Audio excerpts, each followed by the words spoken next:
जब पुलिस किसी को अरेस्ट कर लेती है तो सबसे पहला सवाल माइंड में यही आता है कि अब बेल कैसे मिलेगी। लेकिन क्या आपको पता है कि हर बेल कोर्ट से ही नहीं मिलती। कुछ बेल ऐसी भी होती है जो पुलिस खुद से भी दे सकती है। देखिए, जो बेल होती है वह दो तरीके की हो सकती है, पुलिस बेल और कोर्ट बेल। पुलिस बेल ऐसे केसेस में दी जाती है जिसमें जो ऑफेंस होता है वो बेलेबल ऑफेंस होता है, यानी कि जो उसमें मैक्सिमम पनिशमेंट होती है वह 3 साल या उससे कम की होती है। तो अगर कोई भी पर्सन ऐसा ऑफेंस करता है जिसमें जो पनिशमेंट होती है वह 3 साल या उससे कम की होती है तो पुलिस ऐसे केसेस में खुद से ही बेल दे देती है। जब पुलिस किसी पर्सन को अरेस्ट करती है तो पुलिस के पास 2 ऑप्शन होते हैं, या तो 24 घंटे के अंदर अंदर उस पर्सन को कोर्ट के सामने पेश कर दे, या फिर अगर जो ऑफेंस उस पर्सन ने किया है वह बेलेबल ऑफेंस है तो उस पर्सन को पुलिस स्टेशन से ही बेल दे दी जाए। तो अब हम बात करते हैं कि हमारे इंडियन क्रिमिनल लॉज के किस सेक्शन के अकॉर्डिंग आपको ये पावर दी गई है। तो BNSS के सेक्शन 478 के अकॉर्डिंग अगर कोई भी पर्सन कोई ऐसा ऑफेंस करता है जो कि बेलेबल नेचर का है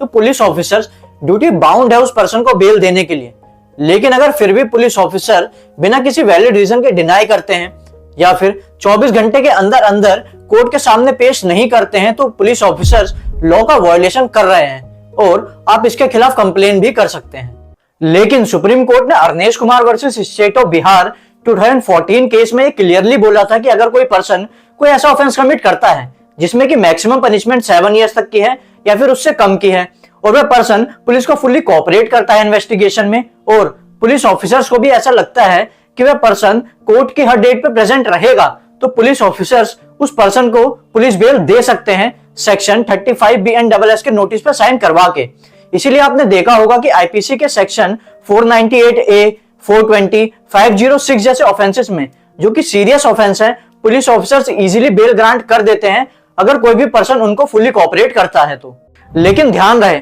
अगर कोई भी पर्सन कोई ऐसा ऑफेंस कमिट कर देता है जिसमें कि जो मैक्सिमम पनिशमेंट होती है वह 7 ईयर से ज्यादा की होती है, जैसे कि अटेम्प्ट टू मर्डर या फिर रेप, तो ऐसे केसेस में पुलिस बेल मिलना पॉसिबल नहीं होता। ऐसे केसेस में जो बेल होती है वह कोर्ट से ही ग्रांट होती है। तो चलिए अब हम पूरे प्रोसेस को सिंपल लैंग्वेज में समझते हैं। तो अगर कोई ऐसा पर्सन है जिसने कोई ऐसा ऑफेंस कमिट कर दिया है जो कि बेलेबल ऑफेंस है, यानी कि जो उस ऑफेंस के लिए मैक्सिमम पनिशमेंट है वह 3 इयर्स तक की है या फिर उससे कम की है, तो ऐसे पर्सन को पुलिस स्टेशन से ही बेल मिल जाती है। लेकिन अगर कोई ऐसा पर्सन है जिसने कोई ऐसा ऑफेंस कमिट कर दिया है जिसमें कि जो मैक्सिमम पनिशमेंट है वह 7 इयर्स तक की है या फिर उससे कम की है, तो ऐसे पर्सन को भी पुलिस स्टेशन से ही बेल मिल जाती है अगर वह पुलिस ऑफिसर्स को फुल्ली कोऑपरेट करता है और पुलिस को ऐसा लगता है कि यह पर्सन अपनी हर डेट अटेंड करेगा कोर्ट में, तो ऐसे पर्सन को भी पुलिस स्टेशन से बेल मिल जाती है। लेकिन अगर कोई ऐसा पर्सन है जिसने कोई ऐसा ऑफेंस कमिट कर दिया है जिसमें कि जो मैक्सिमम पनिशमेंट है वह 7 ईयर से ज्यादा की है,